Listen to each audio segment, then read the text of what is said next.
Hola, nosotros somos Julián Jiménez, María Camila Gualín y Mariana Gómez, y en este video vamos a presentar la fundamentación de la metafísica de las costumbres de Immanuel Kant.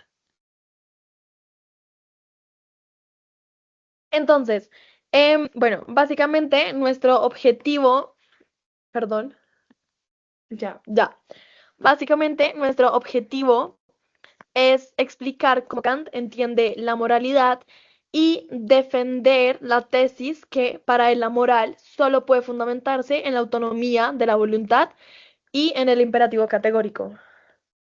Ok, entonces, según el prólogo de la obra, Kant no quiere dar una ética aplicada, sino que su objetivo es pues investigar y asentar el principio supremo de la moralidad. Eso significa que él está intentando de construir una filosofía moral pura, o sea, no tiene elementos empíricos ni psicológicos. Bueno, la fundamentación se estructura en tres grandes pasos. Estos tres grandes pasos, el primero es del conocimiento moral vulgar al conocimiento filosófico, que ya explicaremos más a profundidad estos tres grandes pasos. El segundo paso es de la filosofía moral a la popular, de la metafísica, de las costumbres. Ese es el segundo paso de Kant. Y el tercero es finalmente el último paso es el paso desde esa metafísica a la crítica de la razón pura y práctica. Bueno, a lo largo de este video vamos a seguir esa estructura para mostrar esa evolución que hizo Kant para pasar de la moral cotidiana a la idea de libertad y la autonomía como fundamento último. Bueno, entonces primero tenemos la buena voluntad, deber e imperativo categórico. Y bueno, acá Kant empieza diciendo algo muy radical, que es nada puede considerarse bueno sin restricción, salvo una buena voluntad.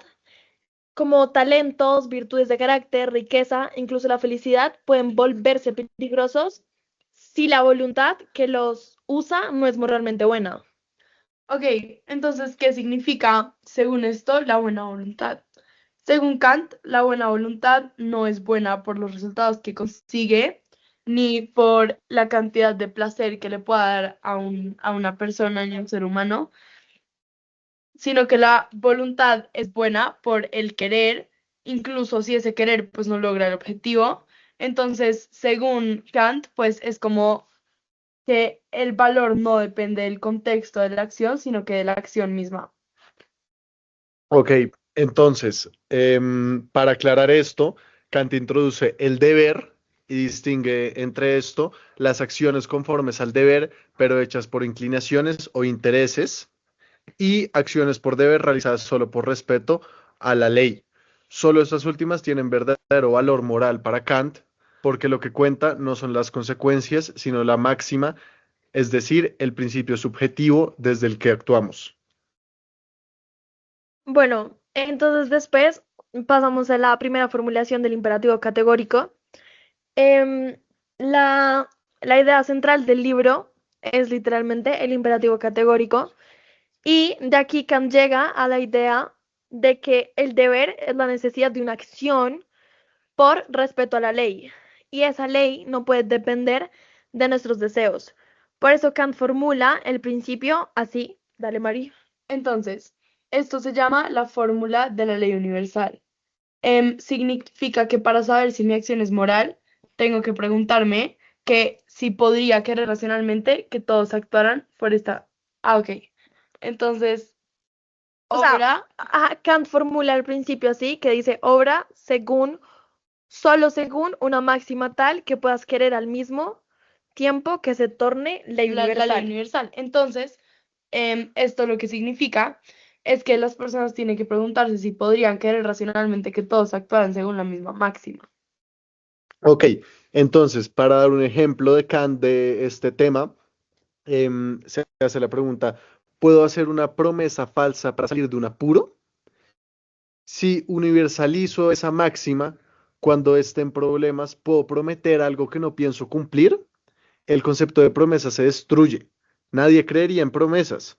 Por tanto, esa máxima se contradice a sí misma y es inmoral. Sí.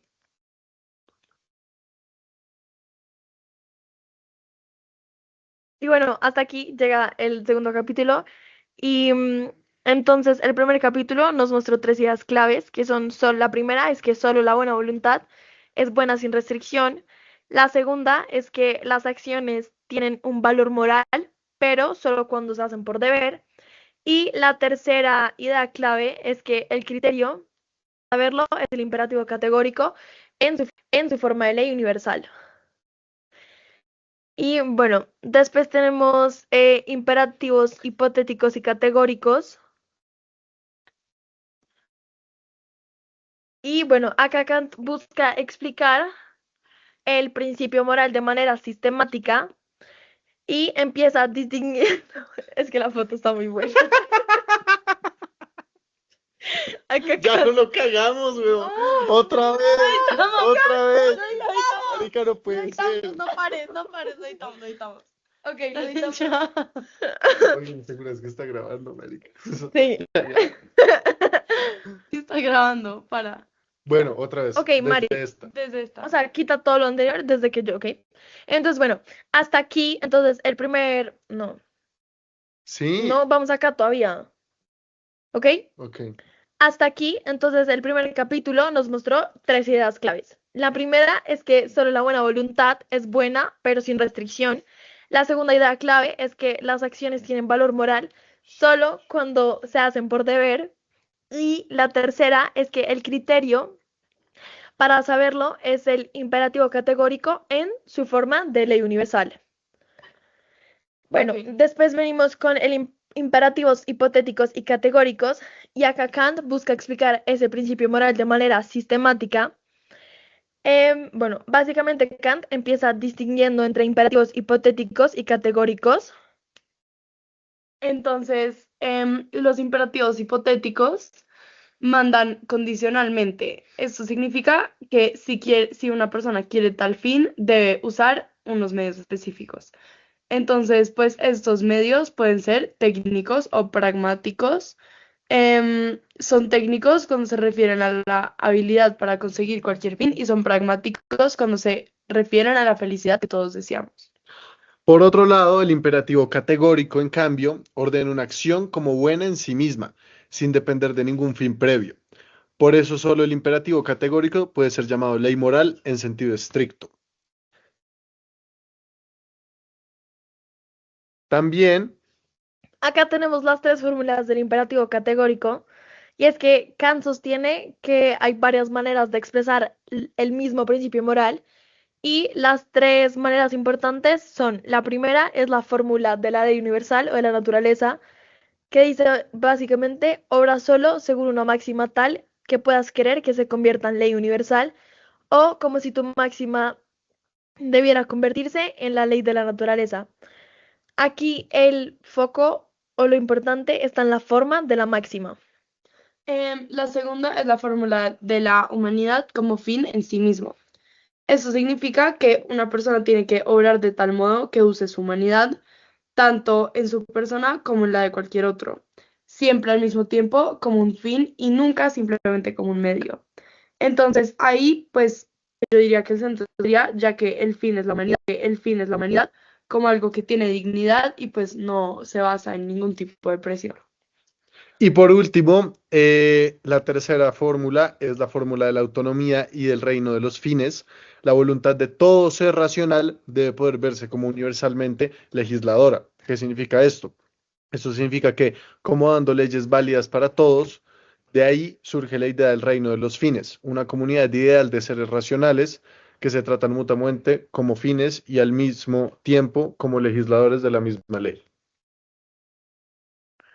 Ok, y por último tenemos las lecturas kantianas contemporáneas. Entonces usamos la de Christine Korsgaard, que es de Harvard. Usamos la de Honora O'Neill, que es de Oxford, y la de Henry Allison es... Entonces, la primera literalmente interpreta la fundamentación como una búsqueda de la autoridad de Es la de moral. Cambridge, la de Henry Ajá. Allison. Y para ella el mensaje central es que somos responsables de nuestras acciones porque nosotros mismos somos los autores de las leyes bajo las que actuamos. Y literalmente eso es la autonomía. Después, la segunda insiste en que el imperativo categórico no es un formalismo vacío, sino un criterio muy exigente sobre qué máximas pueden hacerse públicas y universales. Eh, por tercero y último, vamos a hablar de Henry Allison, que ofrece una lectura sistemática del libro y claramente subraya y más que todo enfatiza en que la estructura de los tres capítulos está pensada como un movimiento desde la moral común hasta una teoría de la libertad. Según él, la idea de que somos miembros de un reino de fines es la clave para entender cómo la autonomía se traduce en obligaciones recíprocas. Y bueno, para ya cerrar nuestro gran video, vamos a volver a nuestra tesis principal y esta es que Kant sostiene que la moralidad solo puede fundamentarse en la autonomía de la voluntad y en el imperativo categórico. Ok, entonces, en el primer capítulo, em, como pues ya hemos explicado, vimos que la buena voluntad y el actuar por deber, pues más allá de, digamos, las inclinaciones, pues exigen un principio que no dependa de la experiencia. Bueno, en el segundo capítulo, ese principio, como conclusión, se formula como imperativo categórico en sus distintas versiones, destacando claramente que la humanidad es un fin en sí mismo y que somos legisladores en un reino de los fines.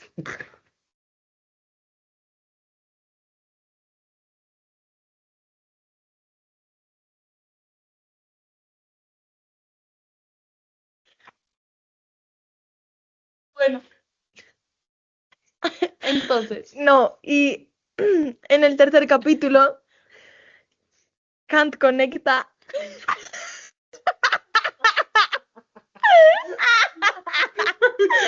marica, lo ¿Cómo me quitas el celular?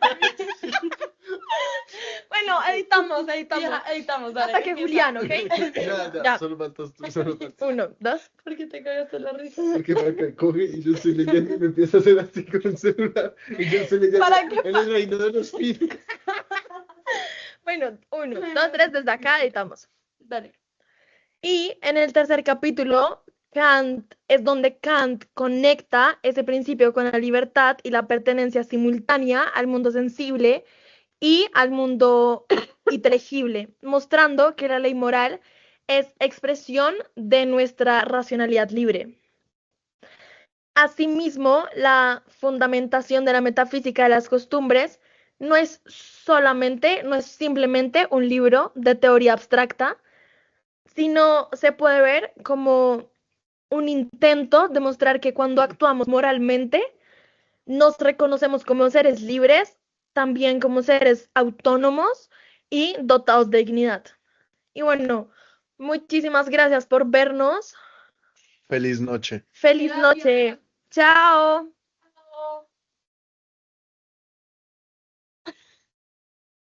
¿Cómo paramos de grabar?